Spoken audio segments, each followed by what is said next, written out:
سلام سلام كميتسن حفت واتخاتلتنا ببزلهم سلام كخونا لكم نتمنخو قبل مرات ما حيل بحر إيرترا زمانو عدكتات عماليو ماياوي إيرترا وحسن رجون خون يسرح خمسة تجلس اللي كمون نبجزاتهم ماياوي إيرترا زخون هون مراخب جلاون كاب حيل بحر إيرترا خمسة يملتا أفليت له زعبا زدما بحار وخينا كنرينا كابز مصالما من قست إيرترا أسوارات تجري حق زلو نتباري زر كابزلو بزعبا زون بحار وخينا كنرينا كابز مصالما هجرا فيدريشن كويسو إيرترا دما كل سب سمع زلو حد ملقتي أم حراريفهم له زعبا زون بحار وخينا كنرينا كم دما نزيومون كارز بس حصلت حستات يزويكم مسير لخوك سامو ودات فيديو حابيركم تصنحون الشم مفتوى تخطاتلتنا قدام فيديو دما إرميس دما أبزح الساعة وشتي إثيوبيا زلو استفادالي تسقامات منقست إيرترا نبلسقنا كاب سلطان كآليو كم زخيل يأمن له كبل إرميس حادث في حزب الحبريتات نكافل يزر كب زلو زعبا زدما عند فيديو يزويكم مسير لخو اسكي نزا فيديو دما لايكم قار نجمرا مرحتي بلصقنا ለመንግስት እና ለመንግስት አመራሮች መጸለይ ቃሉ ያዛችሁም እንዴ አሉ በመፈንቅለ መንግስት አርጎ አይልም አብዝ ገበርዎ ውሽጣው ገምጋም ብልጽግና ካብ ስልጣን ከወረደ ዝኽእል በመንግስት ኤርትራን ወራለሁ ማለታቸውን የሚተገብሩት ከሆነ የኢሳያስ አስተዳደር እርምጃ ሊወስድባቸው ይችላል ይላሉ አብዝ እዋን ዝድማ አውሽቲ ኢትዮጵያ በዘሎ ዝተፈላልየ ጸገም መንግስት ኤርትራ ንብልጽግና ካብ ስልጣን ከአልዮ ከም ዝኽእል ይእመኑለው አዳነች አበቤ መጀመሪያ ተዛርበቶ ንስማዕዮ ለመንግስት እና ለመንግስት አመራሮች መጸለይ ቃሉ ያዛችሁም እንዴ እንዴት ፖለቲካ ይሆናል ቃሉ ነው የሚያዘን የሚል ደፋር በየቤተ ክርስቲያኑ ውስጥ ቃሉ ነው የሚያዘን አይደለም ቃሉ በመፈንቅለ መንግስት አርጎ አይልም በጠመንጃው አፈሙዝ አርጓይ አዳነች አበቤ አይኖቻቸውን ያጉረጠረጡ ደግሞም እየተቆጡ የሚናገሩት መፈንቅለ መንግስት እንዳይደረግብን መጸለይ ያለባችሁ ይያሉ ነው እንባር ከም ሰማዕኩም ወይ አዳነች አበቤ ነዞም አብ ኢትዮጵያ ዘለው ፓስተራት ጸዊዓ ጸሎት ግበሩ ትብላላ በድሮን በሰራዊት በስተፈላለየ መጥቃዕቲ ክንብርከ ዘይከአለ ውሽጣው ጸገም ናይ ኢትዮጵያ አብዝ ሰዓት እዚ ናይ ኤርትራ ጉዳይ ወን ተወሲኽዎ ካብ ዓቅሞም ቁጽጽር ወጻኢ ከም ዝወፀ ምልክት እዚ ንትግራይ ተደሊኹም ሃገር ኩኑ እትብል ዝነበረት ኣብዚ ሰዓት እዚ ፓስተራት ኢትዮጵያ በመፈንቀለ መንግስት አይከውንን እዩ ኢልኩም ምእንቲ ሰበስልጣንኩም ጸልዩ ኢላ ትጽዋዓላ ኢትዮ ፎረም አውጽይዎ ዘሎ ሓበሬታ ድማ ንስማ የብልጽግናው አገዛዝ መፈንቅለ መንግስት ከተደረገበት የሚፈጸመው በሻቢያ ነው የሚል መከራከሪያ ያላቸው ሌላ ባለሙያ ደግሞ ጠቅላይ ሚኒስትሩ እንደሚናገሩት ወደብ ለማምጣት ኤርትራን ወራለሁ ማለታቸውን የሚተገብሩት ከሆነ የኢሳያስ አስተዳደር እርምጃ ሊወስድባቸው ይችላል ይላሉ ወደብ ላምጣ ብለው ለሱም አደጋ እንደሚሆኑበት ያወቀለት ከ4 ኪሎ ሳይነሱ ሊያስቀራቸው ይችላል ለዚህም ደግሞ በደህናው ጊዜ መውጫ መግቢያውን ራሳቸው አብይ ያሳይተውታል በማለት ይዘርዘር አድርጋ ያስረዱታል እንባር ከም ሰማዕኩም ወይ ኢትዮ ፎረም ድማ እንታይ ዝብለና ዘሎ አብዝ እዋን እዚ መንግስት ኢትዮጵያ ወይ ከአወድ በሻሻ ብልጽግና ካብ ስልጣን መንበር ናይ ኢትዮጵያ ክእለ ዝኽእል አብዝ እዋን እዚ ቀንድ ስጋአቱ መንግስት ኤርትራ ከም ዝኾነ እዩ ዝሕብር በሐቂ እዚ ክኸውን ዝኽኣለ ድማ ንምንታይ እዩ ክብሉ ከለው ናይ ኤርትራ ሉዓላውነት ናይ ኤርትራ ባሕሪ ክንቆጻጸሪና ዝብል ዕላዊ ዝኾነ ብላዕለዎት ሰበስልጣን ካብ አብይ አሕመድ ስጋብ ታሕተዎት ዩቱበራት ናይ ብልጽግና ዝገብርዎ ዝነበረ ፕሮፓጋንዳ ምክንያት ከም ዝኾነ እዮም ዝሕብሩ ዘሎ ስለዚ ብልጽግና ኣብዚ እዋን እዚ ውሽጣዊ ገምጋቦም ካብ ዘስፈርዎ ዓብይ ስግኣት ድማ ነዚ ናይ ፖለቲካ ኢስት አፍሪካ ተቆጻጺሩ ዘሎ ህግደፍ ከም ዝኾነ ምስ ሱዳን ምስ ግብፂ ከምኡ ድማ ምስ ሶማሊያ ከምኡን ጅቡቲ ጥምረት ገይሩ መንግስቲ ኢትዮጵያ ካብ ሙሉእ ኢስት አፍሪካ ዘሎ ሃገራት ክንጸል ይሰርሓሉ ይብላሉ ጽቡቅ ይስማዕና ካብዚ ወሳል ድማ ገብሩ አስራት ድማ ብዛዕባ ኢሳያስ አፈወርቂ ሓደ ነገር ተዛረበ ዘረባሎ እስኪ ሰሜናዊ ንመለስ አስመራ ንመቐለ ንኽትመጽእ ታዝቀረበት መንገዲ ብዘላምበሳ ዓዲግራት ይመስለን ተዘይተጋገ ሕጅኽት ነገረን መኸለኻ ብዓዱ ኻል ዓድዋ ተንቤን ዘይርእዩ ንመቐለ ዝመጽእ ነይሩ ኢልካኒ ማለት እንታይ ክኸውን ይኽእል በስፋልት ደረጃውን ተዘይተጋገ ወላ ደኸመ ተስፋልት ትኹን ተ አስፋልት ከም ዝነበረ ተይዝፈልጥ ናይ ሜይን ሮድ ዝነበረ አዲስ አበባውን ይኸል ስለ ዝነበረ ናይ ዘላምበሳ መስመር ይሶ بعد خلا عدوا تنبين غيرو نمقل خمصلو زدليل مخنياس بناي على قمت وي عمتات يلوك يخون سلمنتاي بو زوير خمص يدل نيرتا منغدي تك اوتي زي فلت نشتي كوص ማለት كله توب بيرسونال زغبرنا يركبي نازلو خو يزغت زلو نازلو خو ابزا ጉዳይ ግን ኢምፖርታንት ያታማጣጹ ኢሳያስ ዝወለ ነገር አለው መሲው ሓደ ጊዜ በታይስሙ بعد خلا غيرهم زولكو ያው አስፋልት የነበረን ሽዕካ አድዋ ለመቀደውን አስፋልት የነበረን ቦታ ሐመድ ጽርጋይና ጸሪግና ነርና በናይ ትግራይ ገጠር መንገድ ቡ ገይሩ መጽዩ ትምለስ ተብለኸ በበይን ብሎ ቡ ክምለስ ይብለና መለሰብ ዘሎ ይዚ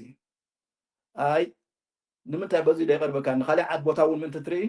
በዚ ወን ቀረባ ስለዝኾን በዚ ትምለስ ይለ ዓጋመ ይጸሎን እዮም ይሉ በሐሲሩ እዚ ምባስ ኮይና ይወስዶን ፖዚሽን ስለዝኾነ ስለዚህ አው ሓደ ነገር ተፈጸሙ ነኸ ከመይለ ቡ ከሐልፍ ዝብል አልዒል እዩ እዚ ቋሞም ስለዝኾነ እዩ እዚ ቋሞም ስለዝኾነ እዩ ዝገልጾ ዘለኹ እምበር ብኣሞንጎ ዝገብርካዮ ይወፅን ግን ይጸሎን እዮም ዓጋመ እዩ ዝብል በተሓሳስቡ ስለዚህ ካብዚ ነቐለ እዩ ብኡ ድሓር ግን ተመሊሱ ብኡ ምላስ ይሕሸካናዮ ትስሎ ዘለካ ትክክል ኣይኮነን ጸለካ ክህሉ እዮም ኣብ ኩሉ ቦታ ጸለካ ክህሉ ይኽእል እዩ ግን ዓጋመ ብዝተፈለየ ጸለካ ይኮነን ብኡ ትምለስ ኢኻ ተባሂሉ ብኡ ገይሩውን ተመሊሱ ካብዚ ምሳል ድማ ኣማንኤል ድማ ኢትዮጵያ ጸላኢትና ወይስ ድማ ኢትዮጵያውነት ክግዝፉ ዝደልዩ መራሕቲ እዮም ጸላእትና ዝብል ሓደ መልእኽትታት እንዳሕለፈ ይዝርከብ ዘሎ ኣማንኤል እስኪ ሰሜንያ ንመለስ ኢትዮጵያ ጸላኢትና እያ ንብል ዘለና ማለት መራሕቲ ኢትዮጵያ ጥራይ ይኾኑን ስርዓታት ኢትዮጵያ ጥራይ ይኾኑን እቲ ኢትዮጵያውነት ዝበሃል እዩ ስለዚ ንኢትዮጵያውነት ከግዝፉ ዝደልዩ ንኢትዮጵያውነት ከሃንጽዎ ከቐጽልዎ ዝደልዩ መራሕቲ እዮም ጸላእትና ዝኾኑ ዘለዉ ኣብ ልዕሊ ኢትዮጵያውነት ማለት ምስ ኢትዮጵያውነት ንዓርሶም ዘላገው ኣካላት እዮም ጸላእትና ዝኾኑ ዘለዉ ንብል ዘለና ምስ ኢትዮጵያውነት ንባዕሎም ዘላገው እዚ ትበሃል ተሎስ ድንበር የብሉን ኣብዚ ከባቢ እዮም ነው ከምዚ ዝበሉ እዮም በዛ ኣንፈት ይመፁ ይኮንኩን ዝብል ኣለኹ ምስ ኢትዮጵያውነት ንባዕሎም ዘላገው ከመይ ዝበሉ ሰባት እዮም ኢልና ኢና ክንፈልዮም ዘለና ድሕሪኡ ማለት ኣብ ቤተ ክርስቲያን ንረኽቦም ኣብ ውሽጢ ትግራይ እውን ንረኽቦም ኣብ ዝተፈላለዩ ቦታታት ክንረኽቦም ንኽእል ኢና እዚኣቶም ኣካላት እዚኦም ትግራዋይነት ክጠፍእ እዮም ዝደልዩ ትግራዋይነት ከዓ ናትና ናይ ተጋሩ መንነት እዩ ንኾርዐሉ መንነት እዩ ማለት ንሕና መን ኢና ክንብል ከለና ዝተጋሩ ኢና ንብል ታሪኽና ቋንቋና ባህልና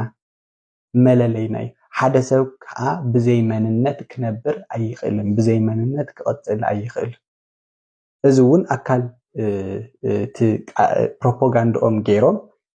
መንነት ብምሕሳር መንነት ብምንኣኣስ ዝምኩርና ኣካላት ከም ዘለዉ ይፍለጥ ግን ፈጺሙ ዘይኸውን ሕሶት ዝኾነ ነገር እዩ ዝኾነ ኣካል ኣነ እከለ እየ ከይበለ መንነቱ ብኣግባቡ ከይገለጸ ክነብር ኣይኽእል ኣብዚ ብጣዕሚ ንጹራት ክንከውን ክንክእል ኣለና ማለት ወዲሰብ ንኽበልዕ ጥራይ ወዲሰብ ንኽነብር ጥራይ ስኢሉ ማለት ንምንታይ ኢና ንነብር ዝብል ሕቶ ክንምልስ ከለናስ ካብቶም ንነብረሎም ምኽንያታት ሓደ ታሪኽ ስለ ዘለና ናይ ወለድና ታሪኽ ክነቐጽል ስለ ዝግብአና ወለዳዊ ሓላፍነት ስለ ዘለና ኣብዚ ምድሪ ንኽነብር ልኡኽቶ ስለ ዘለና እውን ኢና ብሂወት ንቕጽል ናይ ባዕልና ባህጊ ድሌት ጥራሕ ኣይኮንናን ተሸኪምና ንቐጽል እዚ ብዘይ መንነት ፈጺሙ ኣይከኣልን ወዲ ሰብ ናይ ሓደ ወለዶ ጥራሕ ኣይኮነን ብዘይ ትማልስ ሎማዓንቲ ዝበሃል ነገር ክህሉ ኣይኽእልን ስለዚ ትማሊ ናትና ዝኾነ ነገር ኣለና ወለዲ ኣለውና መንነት ኣለና ሎማዓንቲ ንሕና ኣለና ጽባሕ ከዓ ደቅና ክቕጽሉ እዮም እዚ ንምግባር ኢና ንነብር እዚ ክንገድፍ ኣይንኽእልን መንነትና ክንገድፍ ካብዚ ወፃኢ ድማ ናብ ግዛታዊ ማያዊ ኤርትራ ድማ ዝኾነ ይኹን መራኽቢ ጀላቡን ካብ ሓይሊ ባሕሪ ኤርትራ ከም ዘየምልጡ ኣፍሊጦም ኣለዉ ብዛዕባ እዚ ድማ ሓደ ሓበሬታ ሒዘልኩም መፅእ ኣለኹ እስኪ ናብቲ ሓበሬታ ክሕልፈኩም ሎሚ ሓይሊ ባሕሪ ኤርትራ ኣውፂእዎ ዘሎ ሓበሬታ ከም ዘመላኽቶ ሓይሊ ባሕሪ ኤርትራ ኩለንተናዊ ዓቕሙ ክብ ንምባል ንምግባር ዝኾነ ይኹን ተፃባእቲ ነገራት ድልውነትን ተልእኾ ናይ ምፍፃም ብቕዓትን ንምርጋፅ ወትሮው ሕንፃፅን ዘይቋረፅን ስርሒት ተፀመደ ከም ዝኾነ ተገሊጹ ኣብዚ ከከም ወቕቲ ክስካብ 4 ዲግሪ ሰንቲግሬድ ዝበፅሕ 50 ሓዱሽ ተፈላለዩ ባህርያዊ ተፃውታት ዘይፍለየ ገማግም ባሕሪ ንኩሉ ዕማማት ከቢድ ዝገበሮ እኳ እንተኾነ ኣባላት ሓይሊ ባሕሪ ኤርትራ ንኩሉ መሰናኽላት ከከም ክብደቱ ብምግጣም ግዛት ባሕርን ምውሓስን ዘመናዊ ሓይሊ ሰራዊቶም ምህናፅን ቀሊል ዘይኮነ ፃዕሪ ኣካይዶምን የካይዱ ከም ዘለው ሌተናል ኮሎኔል የማነ ገብረ ማርያም ገሊጹ። ሌተናል ኮሎኔል የማነ ገብረ ማርያም ክወሲኹ ከም ዝገለጹ ድማ ሓይሊ ባሕሪ ኤርትራ ዘመናውያን ዕጥቅታት ከም ዝዓጠቐ ብምግላጽ ማያት ኤርትራ ውሕስን ረጉኦን ንክኸውን ከም ዝገበርዎን ይገብርዎን ከም ዘለው ድማ ገሊጹ። ሓይሊ ባሕሪ ኤርትራ ብዘለዎ ብሉፅ ተመክሮ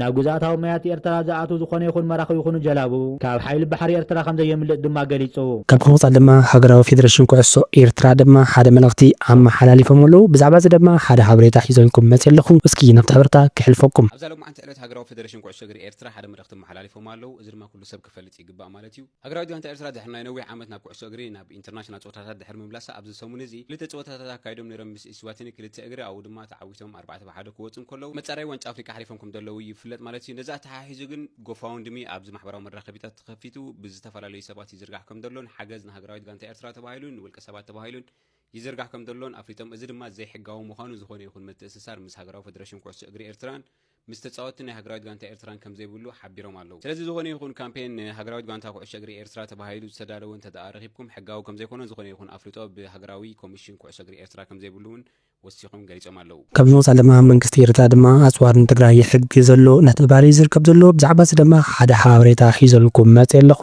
እስኪ ናብቲ ሓበሬታ ከሕልፈኩም። ኤርትራ ኣብዚ ሕጂ እዋን ኣፅዋር ሓዊሱ ብዙሓት ሓገዛት ንትግራይ ይገብር ከም ዘሎ እቶም መራሕቶም ተኣኪባ ክዛረቡ ድማ ተሰሚዖም። እዚ ድማ እቶም መንጎ ክልቲኦም ተፈጢሩ ዘሎ ጽምዶ ናብ ዝለዓለ ደረጃ ተሰጋጊሩ ከም ዘሎ ድማ ይግለጽ ኣሎ። ብተወሳኺ ድማ ኣብቲ ዝሓለፈ ሰሙን ሰራዊት ኤርትራ ኣብ ዛላምበሳ ዝገብሮ ዘሎ ሓገዛት ንህዝቢ የቐኒየልና ሰራዊት ኤርትራ ክብል ድማ ተሰሚዖም ነይሮም። ሽሙ ፍትዋት ተኸታተልትና ንልምዓት ነበረና ሓበሬታ ነዚ ምስ ነይሩ ክሳብ ቀጻሊ ብሓድሽ ቪድዮ ንረኸብኩን ቪድዮ ምሳኹም ላይክ ባርኬቶ ሰናይ ግዜ